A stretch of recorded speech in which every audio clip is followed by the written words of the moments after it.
I mean, we hunt in very humane ways. We don't do anything mean, and I feel that that animal and I have a connection. It's not really one that is a solid enough reason to justify it, you know what I mean? Okay. Thank you so much for watching. How did that make you feel watching that video? I think some of the things are definitely inhumane and not correct. Yeah. How do you feel how do you think the animals feel? I think they probably feel like they're being mistreated and scared because they don't know what's happening. What do you think we can do to stop this from happening? I think it's a big problem with just how the entire country is run and the big businesses, how they're protected with laws and different regulations that don't really apply to them because they run our economy so much. So I think it's really hard to uproot kind of the problems that are causing it. But it would probably have to start at the top with laws coming down from the federal government that would create regulations for animal humane treatment. So what would you call someone who refuses to use other animals? Refuses to what? To use other animals. As objects or things like that. Oh, I'm not sure, but is vegan maybe? Is that okay? Yeah. So we're vegans. Basically, a lot of people think it's just a diet, but really it's the stance against the use of other animals as objects or, slaves, things like that. Just to tell you a little bit of why I'm vegan. So one day I watched footage of how they were subjugated, and there was a feeling of absolute horror, of course, and powerlessness, and just like, what the hell are we doing, right? Mm-hmm. I could at least myself be vegan and just refuse to participate in it. Mm-hmm. Have you ever had a connection to another animal? Yeah, I've had pets and I hunt and things. Mm-hmm. Feel connected to the animals you hunt? I do, yes. Because when I hunt, we use every part of the animal that we can, and I donate a lot to food banks and things if we aren't eating certain parts. And I feel that there's a certain sacrifice that the animal's making for me. And I mean, we hunt in very humane ways. We don't do anything mean, and I feel that that animal and I have a connection. Let me throw you a curveball. So if I went out and killed someone, but I said that it was fine because we had a connection and I felt connected and that they sacrificed themselves for me, what would you tell me? I think it's different if it's with a person than it is. What would you tell me? Then that would be incorrect if it's with a person than an animal, yes. And why do you say it's different? I think it's different because that's how I've been raised and that's how we've always hunted in Montana. There have been people hunting here for thousands of years. And these animals live out in the areas that we've moved into, so it's just generally accepted, and my family's always hunted, and I enjoy hunting, and we use the animal. I mean, it's just like going to the store and buying meat. The animals, I mean, they're different types of meat, but it's healthier for you, and it's better for the environment, and it helps with conservation also. Animals, in certain scenarios, if they're not controlled, then it is more detrimental to nature and to the society. I understand the concern about conservation is a real thing, and of course there's this thing where it's interesting when you look into it, you probably heard of that, how humans have created that by hunting the predators in the first place so that the ecosystems would be unbalanced. So what I would propose as a vegan is to just let nature do its thing kind of thing, and then there would be less victims because there's less predators in that sense. Mm-hmm. Has there ever been a time in your life where you felt overpowered or taken advantage of? I don't know if I've had a scenario like that. I think I'm a very independent person and I stand up for myself, and I don't think that's happened to me. Lucky one. Yeah. Okay, well, do you see where I'm going with it though? I do. Yes, I understand the connection you're trying to make, but I haven't felt like that. So if you're one of the animals in the video, how quickly would you want humans to stop doing that to you? In those scenarios, very quickly. And I'm also talking about the animals you hunt. Okay, well, I think it's different. I think with hunting, it's done in a much safer and healthier way for the animals than in those. In the videos you showed me, those are improper treatments of farm animals that are kept in confined cages and that are slaughtered in certain ways that aren't humane. So with hunting, there are certain ways to do it that doesn't hurt the animal and it's painless. And you kill them. You do, but I mean, it happens with everything. Everything dies. It's just in the videos that you showed me, it's much worse for the animal, and the people are doing it without any compassion for what they're doing. Whereas when I'm hunting, I understand that, I only take safe shots where I feel confident that I'm going to harvest the animal that I'm trying to. I would never take a shot that would injure an animal and get away or anything like that. And you can do it in a certain way that's much safer for the animal and is more humane. How can it be safer if they are going to be killed? No, okay, safer is the wrong word. You're correct. In a more respectful Less way. painful way? Is that what Compassionate and respectful, yeah. Okay. I'm gonna still like challenge you, right? That's okay, So, yeah. if I wanted to again kill someone, but I did it in the like you said the safest way, so I didn't miss them and they wouldn't suffer so much in the process of dying, what would you tell me?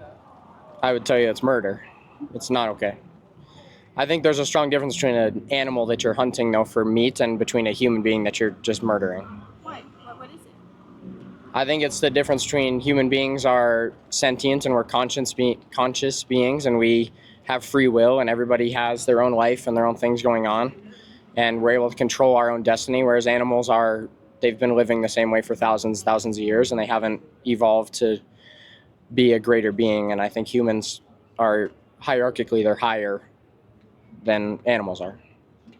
So if I don't value if I see another group as not as valuable as my group, does that give me the right to use them as slaves or objects, would you say? No, I don't think it does.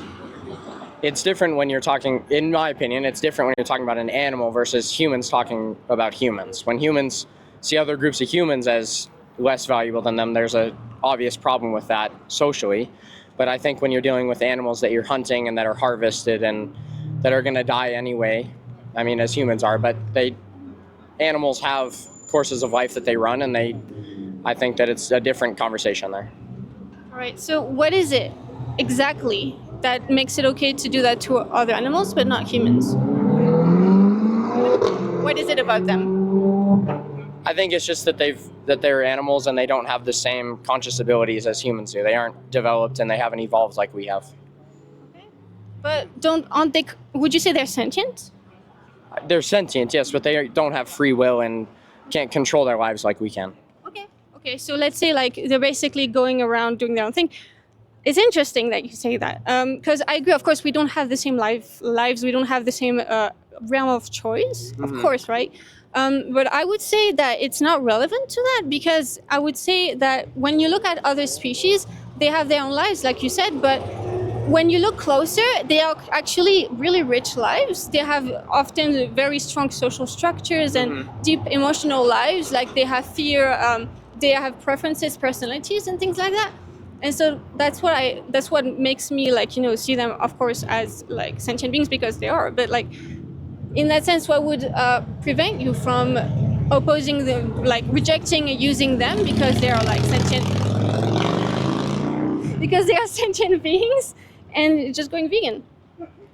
I think for me, it feels more natural for my body. I do a lot of exercise and working out, and I can feel a big difference from when I've eaten foods that don't contain the complex proteins and the things that meat can provide my body, and the amount of nutrients that I know meat has provided me. If I go and do a workout without meat or anything, I can feel that my body is not provided the things that it needs. So that would be probably my biggest thing is I feel that foods that don't have meat in them don't give me the things that I need to survive.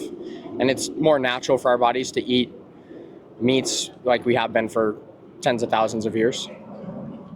So have you ever heard of like the documentary Game Changers? No? Well, that would be really cool if you have access to it. Basically, it's like a really cool movie where they're showing like all these people that have gone, like athletes that have gone on plant-based diets, like animal-free, for performance reasons. So the whole reason they did that is because they wanted to have better results. And so that can be really empowering to know. There's the Academy of Nutrition and Dietetics, which is like one of the biggest health organizations like nutritions, and the NHS, another one I can't remember right now, but according to like a lot of studies, including meta-analysis, which is the highest study you can get, which is really cool too. They found that it's healthy for like all ages, pregnant women, athletes to have, of course, a well-planned animal-free diet, but it's not really that hard to plan it out. There's also the concern of like the naturalness of it, which I understand because often like when a food is more whole, it's better for us, right? Because our bodies just knows how to break it down better and stuff like that. Considering we have all these studies showing that we can be healthy, This is free resources if you ever want to check that out. And if you ever want to talk more about it, I would love to grab a cup of coffee. Okay. And Thank you. How many animals will have to be used for you? Oh, how many will I use in my life? Yeah. How many will it take before you go vegan? You know. I don't know if I ever will. It would be definitely a big personal change for me. I've been raised on meat, and I've hunted my entire life. I've fished, and that's just how I've been raised, and I think that works well for me. I feel like I'm a healthy person. I'm very strong. I exercise. I run every day. So I think for me to make that change, something drastic would have to happen. Like maybe if I found a study, like you're saying, that was very convincing that I would be a healthier person and have more nutrients and better exercise potential on the other side of going game vegan. changers. Yes, if I was truly convinced by that, and then maybe I would. But I think right now I don't think I ever will. What about the animals? I think that the animals, that's the purpose of their life in my mind, is, cows and pigs and things have been bred to be farm animals to produce meat and milk and things, and it isn't done in a humane way, but that's what they're being bred for, and they're raised for that. And if I need to buy food, I'm not going to shy away from that. But what if you could just breed a human for that purpose as well, right?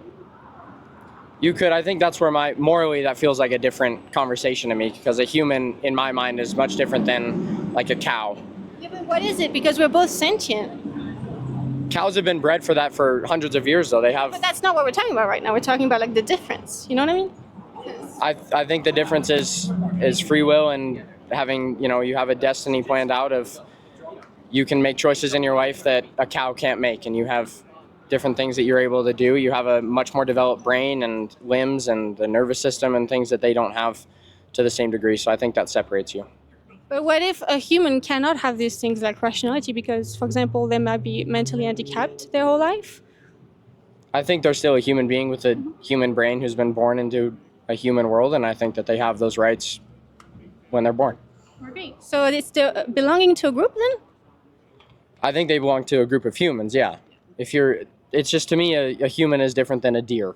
Yeah, but like what I'm trying to get at is like, have there been times in history where we used the belonging to a group as the sole reason to harm another group? There have been, and those times are horrible, obviously, like in Nazi Germany, and when we had slaves in the Americas. They're some of the biggest atrocities in human history, and I think everyone realizes that. But morally, that is different from saying that deer are a group versus saying that African Americans are a group and trying to justify those. Why? I don't have a good reason for you. Just in my mind, that's how I feel. There's a separation between those. I'm trying to get you to see that there's not really a it's not really one that is a solid enough reason to justify it. You know what I mean? Okay. But yeah. Anyhow, thank you for stopping by. Yeah. I hope you go vegan immediately. I appreciate it. Thank you. If you'd like to support my activism and access exclusive content, please consider becoming a Buy Me a Coffee or Patreon member. Thanks for watching, and see you next time.